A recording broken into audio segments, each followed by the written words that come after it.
ada imut ya. Pertama lupa, yang kedua lali, yang ketiga meraih, keempat kesupen, nomor 15.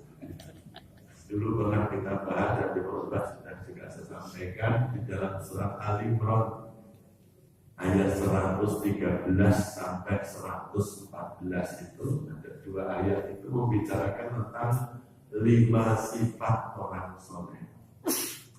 Yang pertama sifat orang soleh itu adalah yatluna ayatillahi ana-al-laili. Jadi mereka membaca ayat-ayat Allah pada malam hari. Jadi omong kosong kalau ada anak disebut soleh atau namanya soleh, jadi kalau malam hari main game, main WA, main tanpa berinteraksi dengan Al-Quran. Jadi tilawah, bukan tidur di lantai bawah. Dan sekarang di banyak bapak-bapak kalau jam 10-11 tahun sudah tilawah, tidur di lantai bawah. Sekarang sudah tidak kebagian kasur.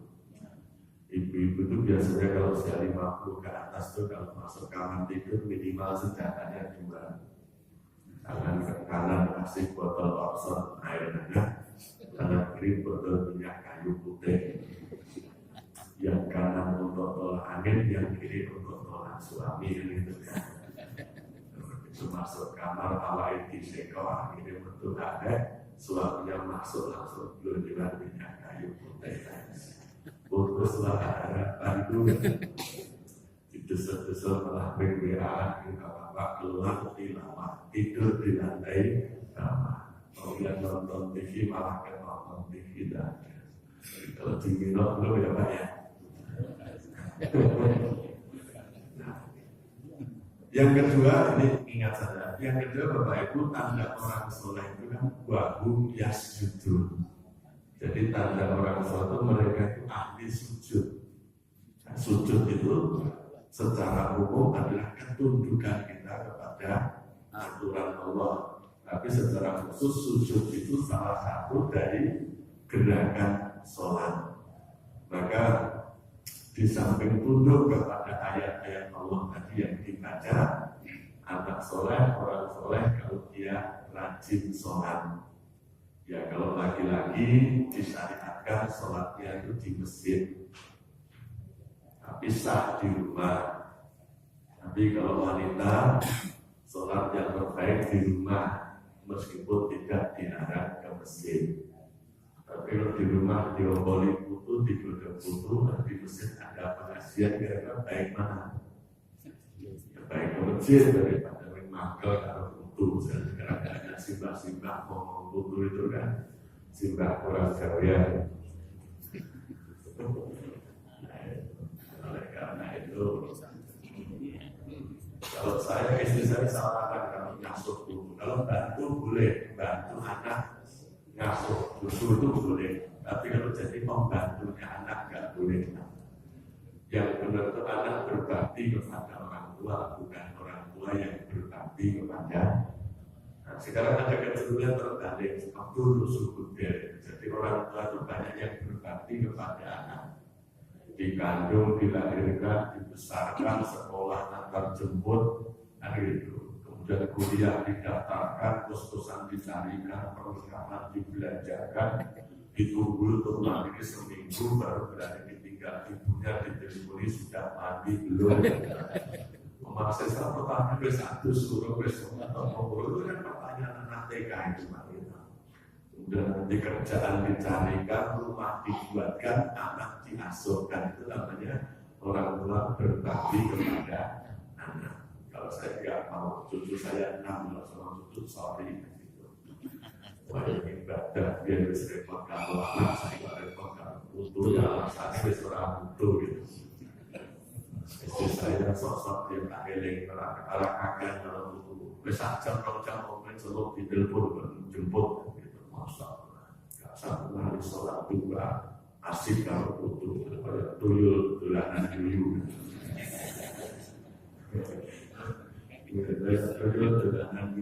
Tuyul itu kan tugasnya nyuri duit orang. Kalau dikasih dulu kan nggak jadi. Kalau duit lari tugas utamanya, yang itu kan rugi. Manusia itu jadi tugas utamanya kan bapak sholat cinta wajib sa'illah ya. Tugas utamanya adalah menyembah Allah, beribadah. Kalau dulu masih kerja punya anak pasti ini dimaklumi lah saya kok sibuk untuk puturi alasan orang putu. Kira-kira sing itu seneng apa betul kira-kira. Nah, istri saya terus tak lok-lok yang mosok kemakan sepite.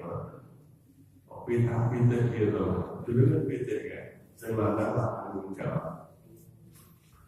Pindahnya sih bangga lah tanggung jawab, ini sih itu sangat bertanggung jawab. Lagian dokter yang mas, anggaran jual khusus, netes bareng anak 11 di mau sing apik, diomani apik, gede ini sing lanang gede dari jago, sing itu dipendek dari bapak kerang repot yang tadi gitu. Itu bu, kan buat gede repot kali putu nih orang. Itu juga repot kan putu. Anak-anak di pendera sudah dijago, anak itu di pendera sudah dibabor. Misalnya ngomong anak masa itu iso. Saat jadwal itu rasa penyakit tumbar kalau itu.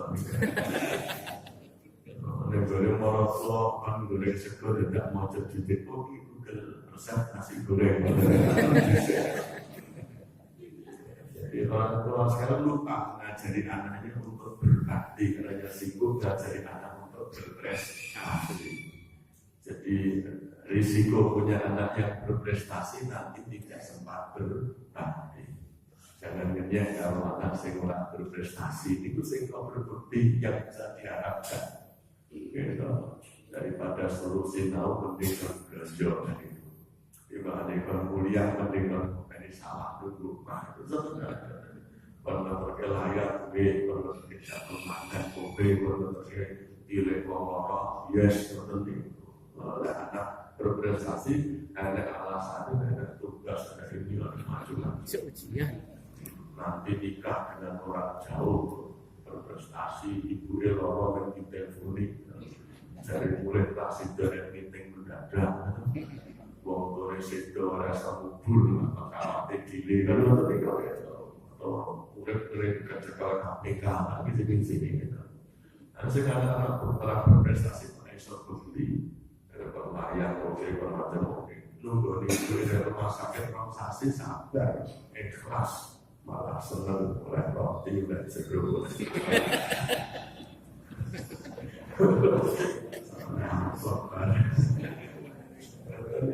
Jadi Bapak Ibu yang hormati, jadi anak soleh yang kedua itu wahum bias judul dan mereka orang yang ahli sujud yang berada sholat.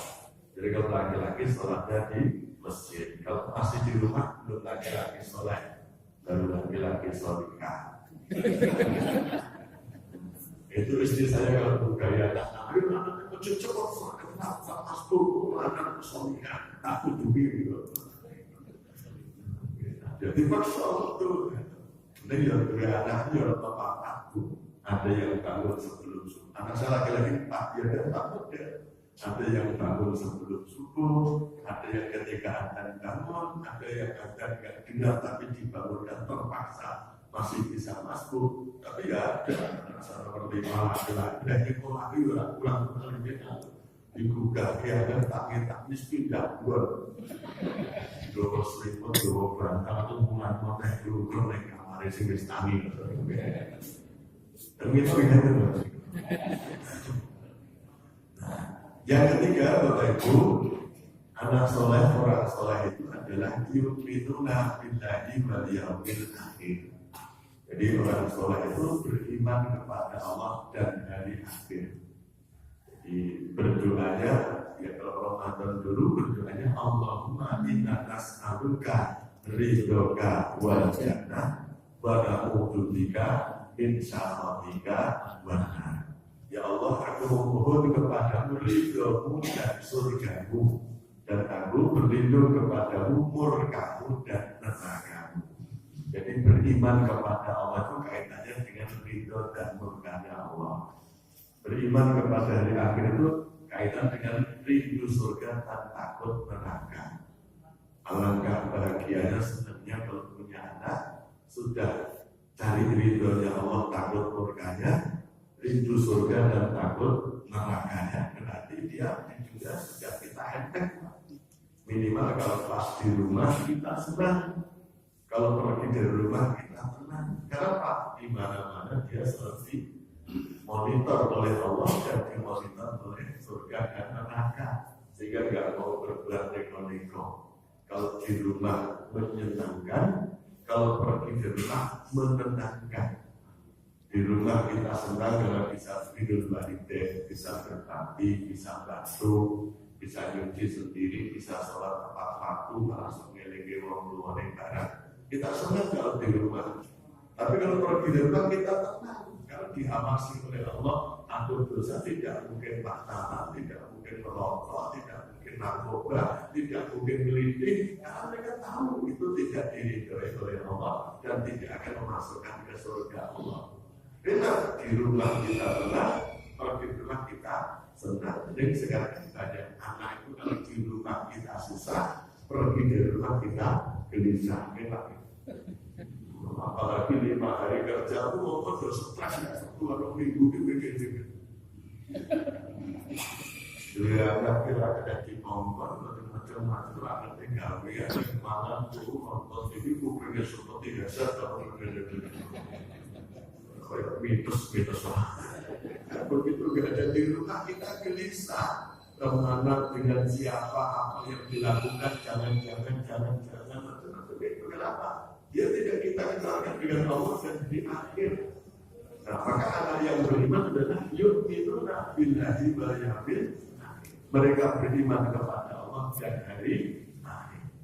Kemudian yang keempat, tanda orang soleh. Kalau kita punya anak, ya'muruna bil ma'rufi wa yanhauna 'anil munkar. Jadi anak soleh itu suka beramar ma'ruf nahi munkar. Munggah tegas dan putus berlengah gitu. Nah sekarang kan terbalik, dan munggah gitu dan putus di gas. Jadi amar ma'ruf nahi munkar.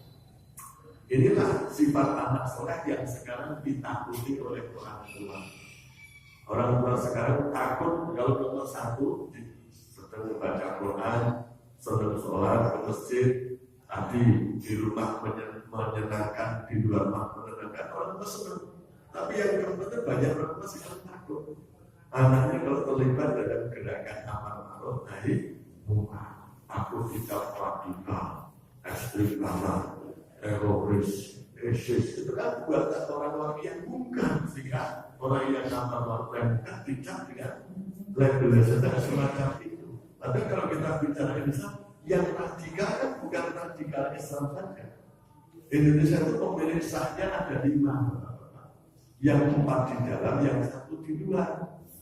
Yang pertama, yang pemilik sah adalah 1 Januari, 1 Suro, 1 Muharram, tahun baru Imlek.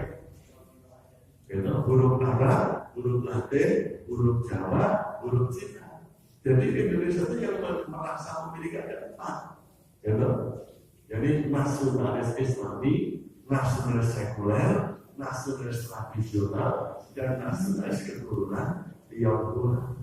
Nah, mereka itu saja rukun menyadari unsur fisika atau radikal. Tapi kan ada yang dalam tanda kutip radikal.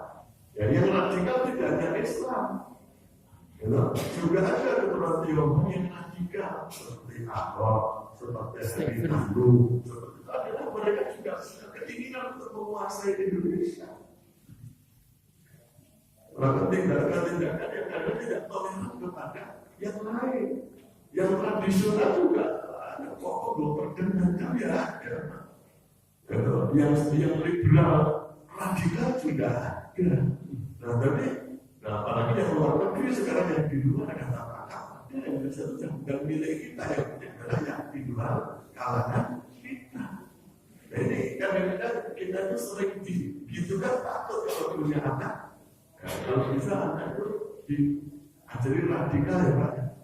Gimana? Cucunya didorong menjadi radikal, ya. Rajin, terdidik, dan berakal.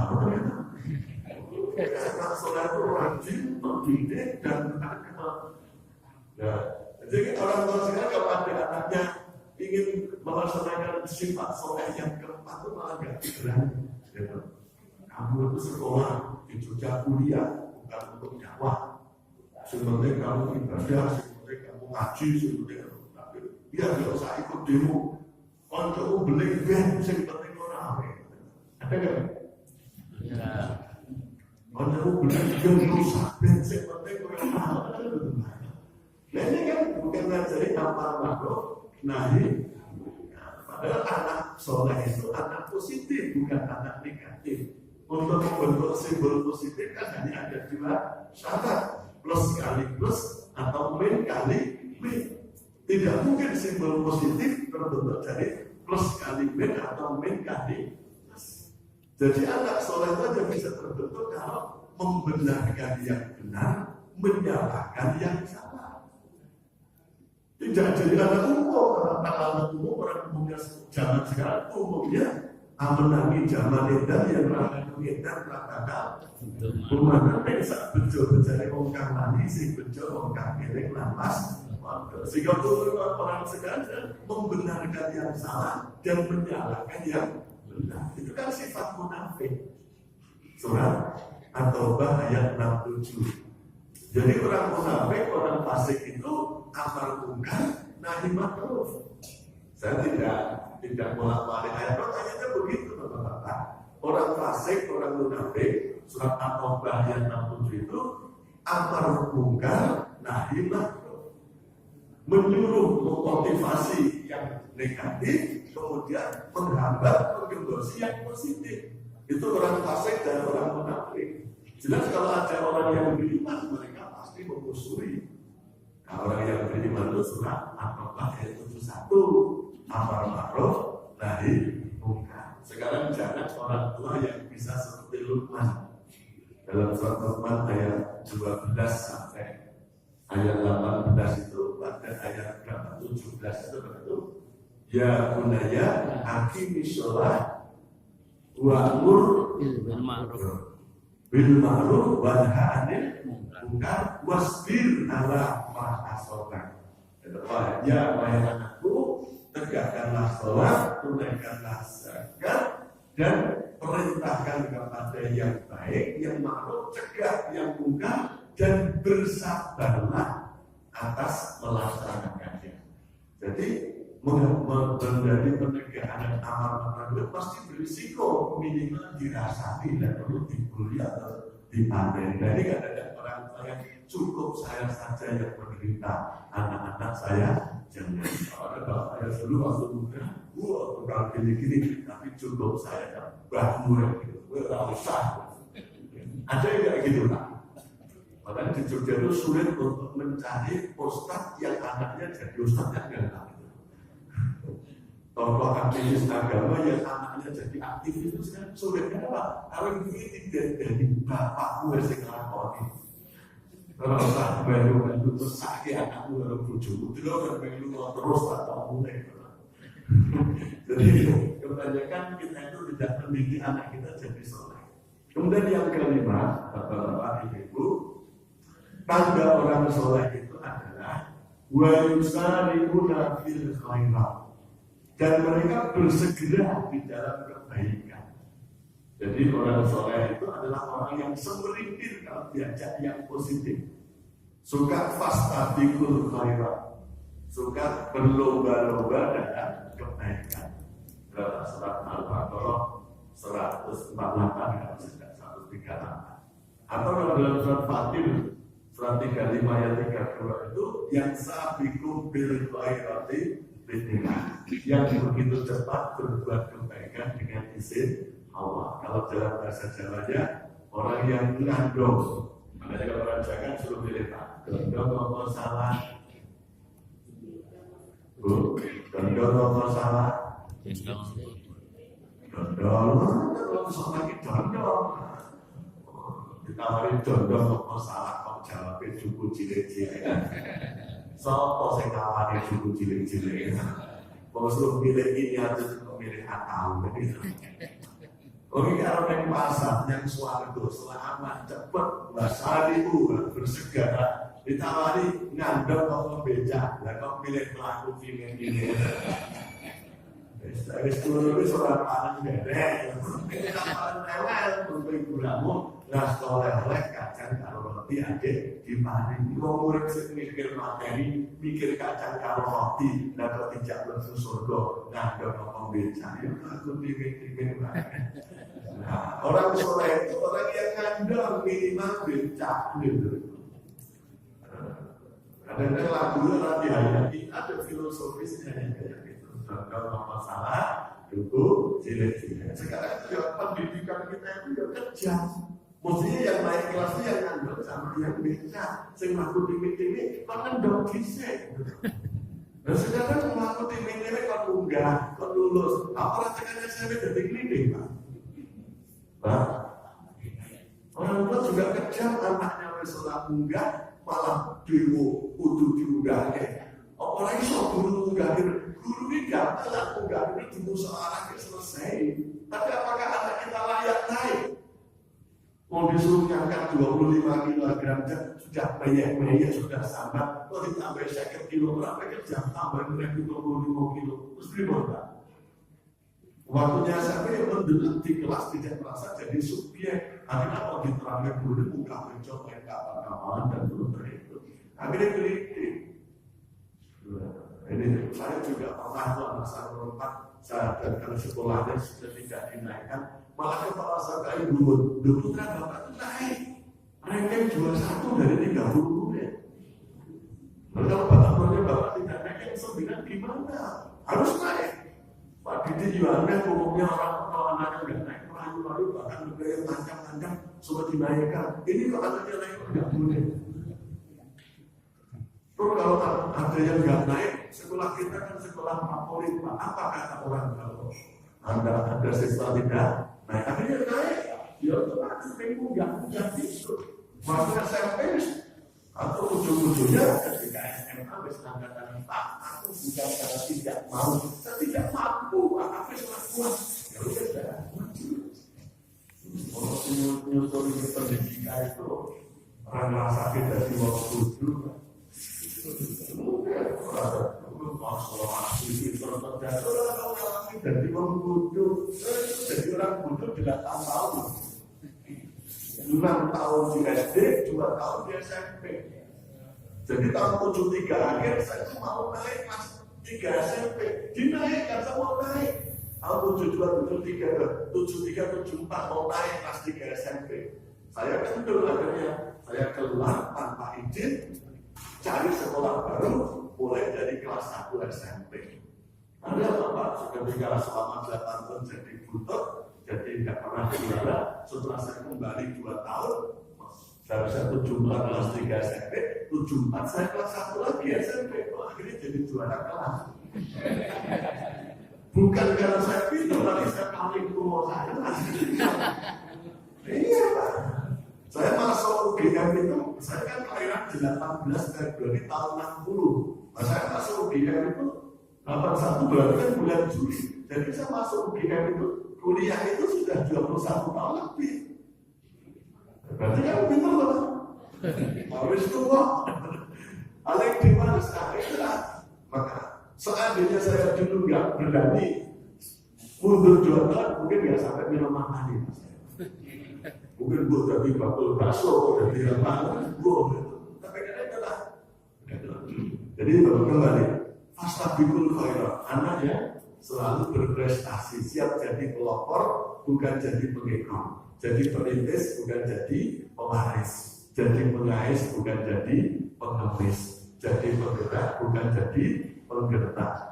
Anak yang luar biasa, bukan yang biasa di luar, kan gitu. Kan banyak anak yang biasa di luar, bukan yang luar biasa. Nah, Bapak Ibu, kadang-kadang orang Islam juga masih punya logika salah. Kalau jadi orang soleh seakan-akan masa depan dunianya suram. Ya, dulu saya kan sebetulnya jadi ustadz kan kesasar, khusus itu pejabat. Namanya kan Diki Pulau Darsono itu kan keluarga priayi, bukan keluarga kiai. Jadi kalau kelahiran 60 namanya Diki Pulau Darsono sudah punya akte kelahiran asli Sumatera, bukan tanda lahir saja. Kira-kira kan saya dari keluarga mana? Keluarga santri priayi apa abangnya Pak? Jadi keluarga priayi lingkungannya abangnya. Jadi dulu ketika saya sholat itu belajar sholat bapak saya diajak mobil yang murid jumur itu langsung kami jengking guru. Pokoknya eling murid bisa terima sih kelas ojo dan neko-neko sama dia kalau tonggo dan guru dia itu sama no. Jadi saya sholat juga jenis yang murid itu dia lah. Lagi dulu ya atau neko. Adik saya yang pakai jilbab ya dimarahin orang satu dengan judulmu serap. Kalau saya mudah-mudah ya judulnya cepat nonton ini. Maju terus masa depan usulan nonton ini. Justru Bapak Ibu kesolehan itu justru memudahkan dunia. Surat Al-Anbiya ayat 105. Jadi surat Al-Anbiya surat 21 ayat 105 Allah menyatakan walaqad berkata benar fizzaburi min ba'di dzikri anal adha yari sunnah ibadah sholihu. Ya, telah dicatat dalam kitab Zabur dan di Lauh Mahfuz sesungguhnya bumi ini akan diwarisi oleh hamba-hamba kami yang soleh. Jadi Allah menjadikan bumi ini akan dipermudah oleh orang-orang yang soleh. Kalau Bapak Ibu mendidik cucu-cucunya soleh dan solehah, dikenalkan dengan 5 sifat-sifat tadi, insya Allah dunianya dapat, insya Allah fisiknya sehat, tumbuh kembangnya standar. Kalau di sekolah prestasinya hebat, kalau terima rapot insya Allah dapat peringkat. Itu kalau kuliah IP-nya nyaris 4, lulusnya lebih cepat, pekerjaan gampang dapat. Kalau nikah berani nekat, ya tidak terlalu banyak syarat, kena jamin terang pakai masyarakat. Nanti punya anak yang lebih dari 4, di kantor yang bisa naik pangkat. Tidak sekedar jadi ustaz, banyak orang selain jadi camat, jadi aparat, jadi wakil rakyat, jadi konglomerat, dan tidak sedikit orang selain yang jadi pejabat. Contohnya Gubernur Jawa Barat, Gubernur Sumatera Barat, Gubernur Nusa Tenggara.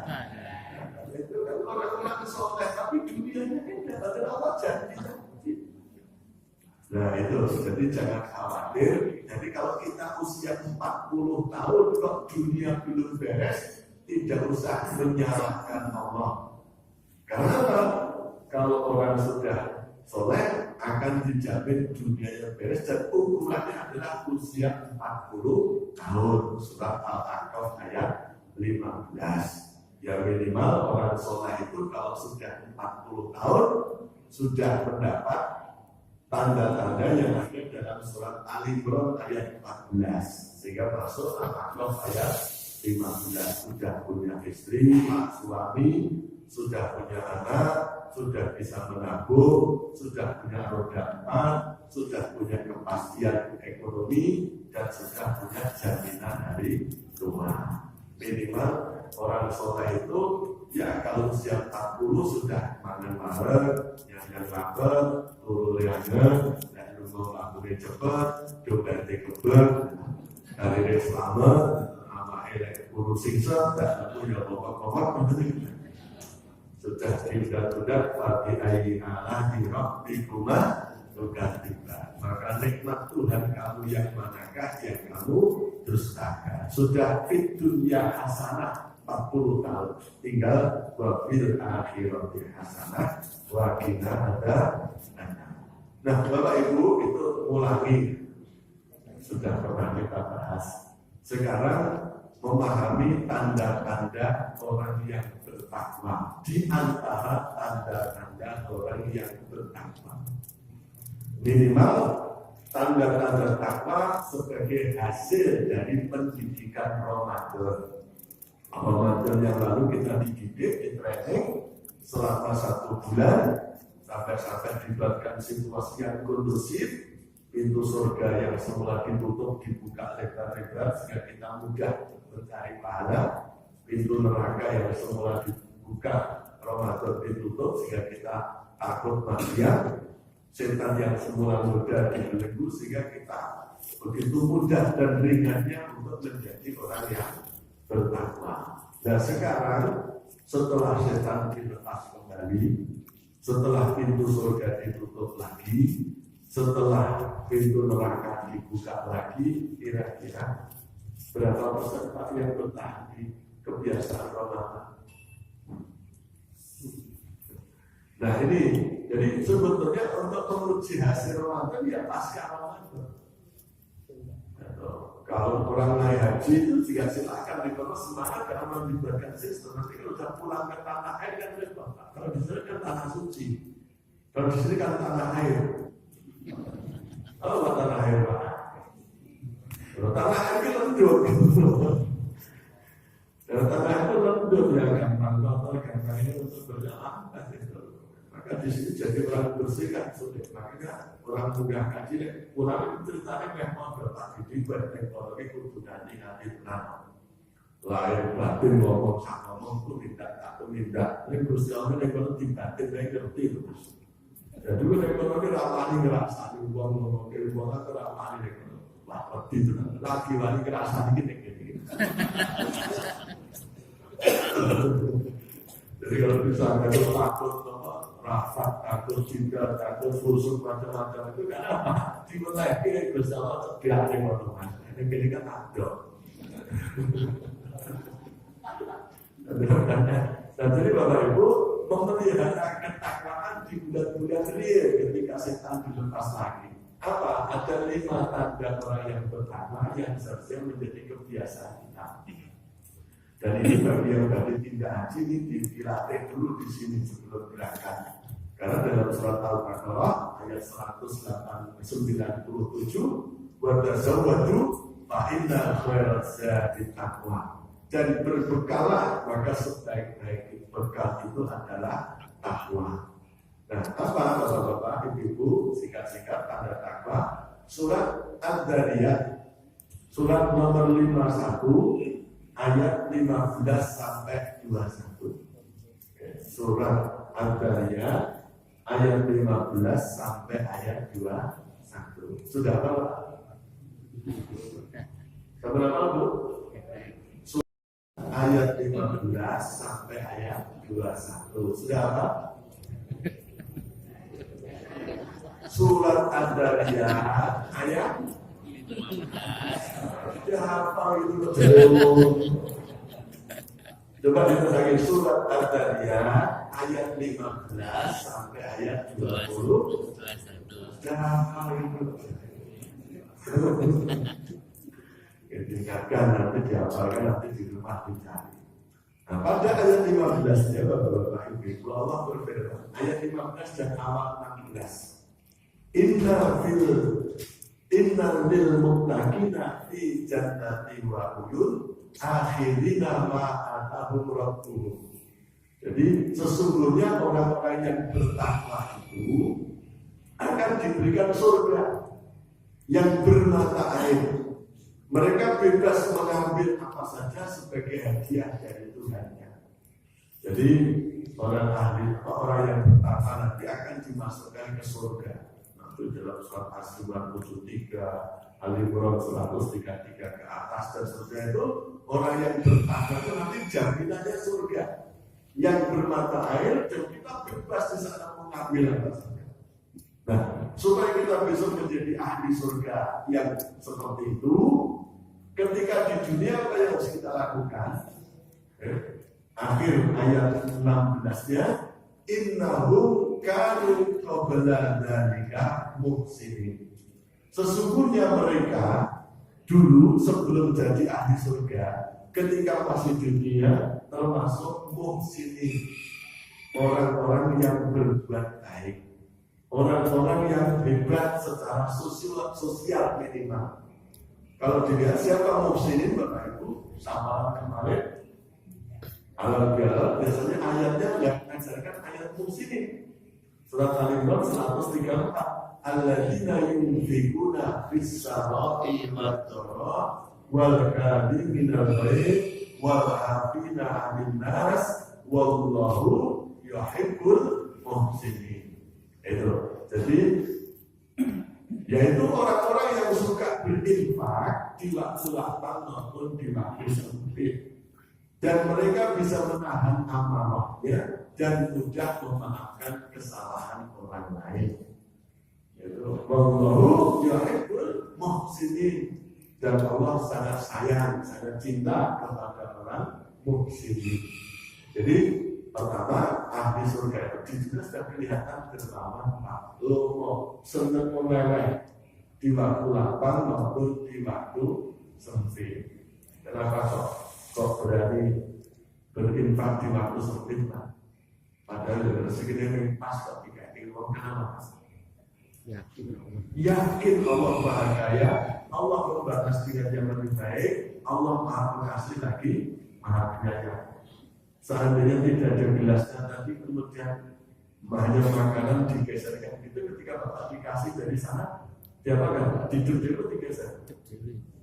Pak, ada panitia terbatas terus akan yang jatuh menjadi yang sana. Panitia mandir di sana.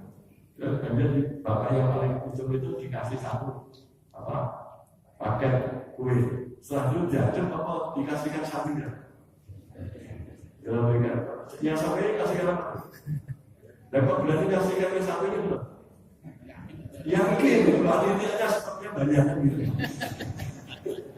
Yakin sepertinya banyak. Maka orang yang pada tingkat ekstrim itu yakin Allah itu sepertinya banyak. Sehingga ketika kita kasihkan dalam waktu sempit pun kita nggak akan kehilangan rezeki.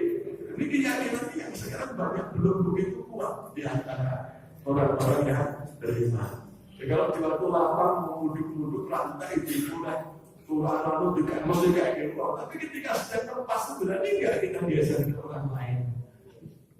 Kok gak melakukan kok gak. Itu yang perlu dilakukan. Waktu itu sempit itu kita disuruh berinfak.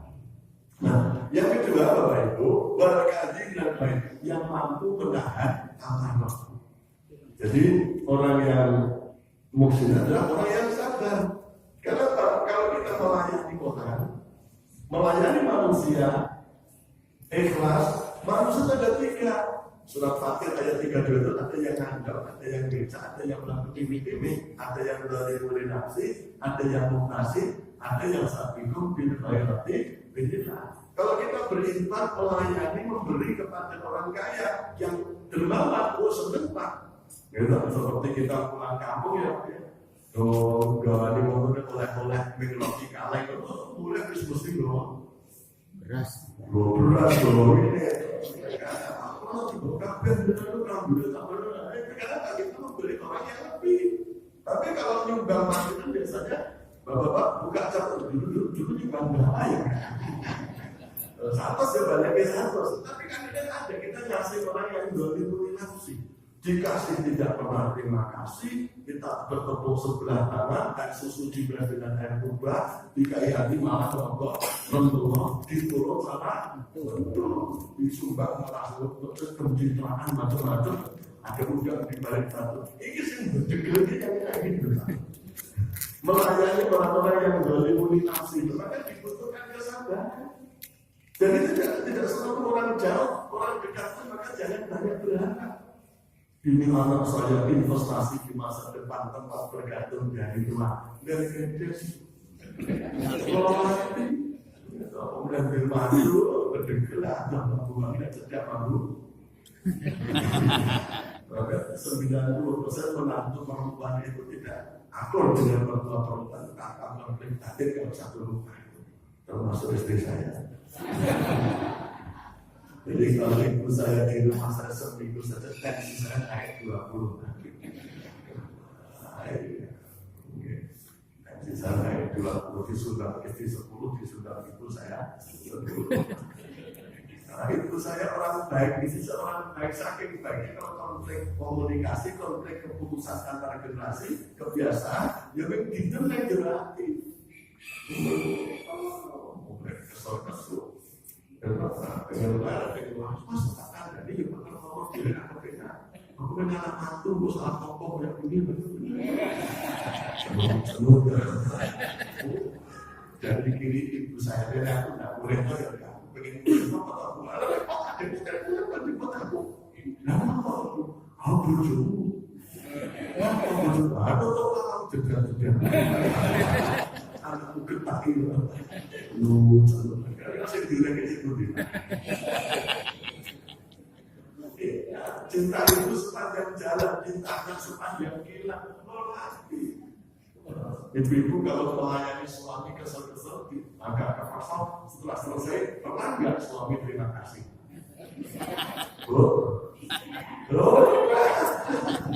Mulai jadi anak kebagian kenai malah ingin kesalahan reklamasi itu, pernah minta maaf? Sorry juga kondisi gitu, pernah begitu nggak? Saya sering Pak dikecewakan istri Pak. Mengecewakan apa lagi? Saya itu pengalaman kalau makasih kalau oleh istri saya kan senang durian ya. Kalau pergi saya berikan durian, kalau tak senang tinggal dulu. Rasa berat itu dipuji itu orang mungkin malah diinterogasi. Kalau kira-kira bandingin pasar. Ini film bahasa Jawa orang sampai kan dipecah di bareng-bareng film terang blokong tulisan ini 10.000 tak dunia ada bunga-bunga ya kosong butuh bunga nasi gede 30 kecil 30 orang yang biasa nikah gimana tuh gede-gede apa so tidak sabar dalam kehidupan jadi pemaaf, sabar, pemaaf. Jadi kalau memberi itu kudu sabar dan kudu pemaaf. Apalagi kalau pacaran dulu kan mengolah harapanku, guys, pasti kecewa. Harapan suami dengan istri kan beda ya Pak ya. Kalau suami itu cenderung istiqomah, kalau istri itu cenderung barokah. Jadi Bapak harus paham, istri semuanya semuanya barokah, maka kan punya selamatan sehingga malu. Harapannya barokah sih ada terlalu pengen baik-baik tapi terus mendampingi suami sifat suami itu cenderung istiqomah aku masih seperti yang dulu gitu bapak ini sudah jadi suami harapan jadi kalau 20 tahun suami harapan itu yang mapan kalau 30 tahun sudah ada suami yang mapan gitu Bu beda pun di suami tampan yang bosan mapan, suami tidak tampan tapi mapan. Beda pun kira-kira. Bayar listrik kalau bagus pun. Bayar bayar kontrakan harus bagus pun. Mapan gitu. Nanti kalau jadi 40 banyak butuh suami yang punya jabatan gitu. Ganti ketua RT, ketua RT 37, itu banyak. URT jadi kok nanti kalau 50 Bapak, ibu-ibu sudah butuh suami yang punya kesetiaan. Apalagi punya suami tampan, makan, punya jabatan, harus deg-degan lah. Lu gede buka kabar, lu gede. Gratifikasi, materi suami, berani, bisa gede-gede. Stres butuh suami yang punya kesetiaan. Nanti kalau udah 60 Bapak, dia udah belum punya suami tampan, bapak punya jabatan yang selingkuhan gitu. Kalau tidak taburan tampan, tidak perlu tampan, dan tidak punya jabatan tapi punya kesetiaan, gimana Bu? Dan setia. Tapi bapak-bapak usia 60 beda lagi. Suami yang punya ketakwaan, punya kesalehan, gitu. Lil muttaqina, gimana? Terus mulai saya nanti, boleh ngomong sebulan ngomong rumah, yang macam leren. Terjadi wayu terus kuat habis itu kok orang sih bisa nih begitu tapi jantung itu terus kita hancur turun menakibis turun menak sekolah itu sangat gitu sudah begitu kan belum itu tapi ibu harus paham suami itu cenderung istiqomah aku masih seperti yang dulu ketika 20 harapannya pasangannya istrinya itu yang cantik, muda dan seksi kalau 30 kan Masih ya, Mas ya? Masih suka partai yang cantik, muda dan seksi. Kalau 40 Pak? Masih. 50 Pak kira-kira? Masih. Bapak 50 jadi duda, ditinggal S-nya tinggal duluan. Tapi dua janda, yang satu seusia, yang sama kode-kode 50-nya, sama-sama bapaknya, punya jabatannya. Dengan yang selisih 10 tahun, masih muda, cantik, dan seksi, tapi anaknya orang nggak punya. Pilih mana Pak? Pilih yang muda. Masih seperti yang ini. Kalau 60 kira-kira punya pembantu yang masih muda di rumah, tetap nggak Pak? Pensiunnya pengen lontang mantu, gue jadi neng pasar, aku kayaknya datang mulai gitu, neng rumah ada pembantu yang masih muda, kan janda muda, itu kan gimana Pak? Kebut-kebut bener Pak kira-kira. Nah, bapak-bapak itu masih seperti yang dulu. Maka kalau memberi manusia hidup bersama manusia, 3 tadi menjadi fungsi ini, melayani dengan ringan, dengan senang hati, bersabar kalau tidak mendapat pujian dan balasan, kita memaafkan kalau orang berulang-ulang melakukan kejahatan, kesalahan kepada kita. Itu salah satu sifat orang bertakwa. Tapi kalau waktunya sudah suruh, itu saja Bapak Ibu. Nanti PR kan sudah apa tadi Pak? Surat Al-Baqarah ayat 15 sampai 21. Nanti dibawa sendiri di rumah. Lalu kesini kalau ada penceramah yang bisa datang aja. Belum tentu saya diundang lagi dalam waktu dekat. Tapi teruskan sendiri di surat Al-Baqarah ayat 15 sampai ayat 21. Itu saja. Ya kan tidak ada orang apapun jadi orangnya kiai ini ya wis kiai ya. Nah, itu saja Bapak Ibu, mari kita tutup dengan doa kafaratul majlis bersama. Subhanallahumma wa bihamdika asyhadu an la ilaha illa anta astaghfiruka wa atubu ilaik. Assalamualaikum warahmatullahi wabarakatuh.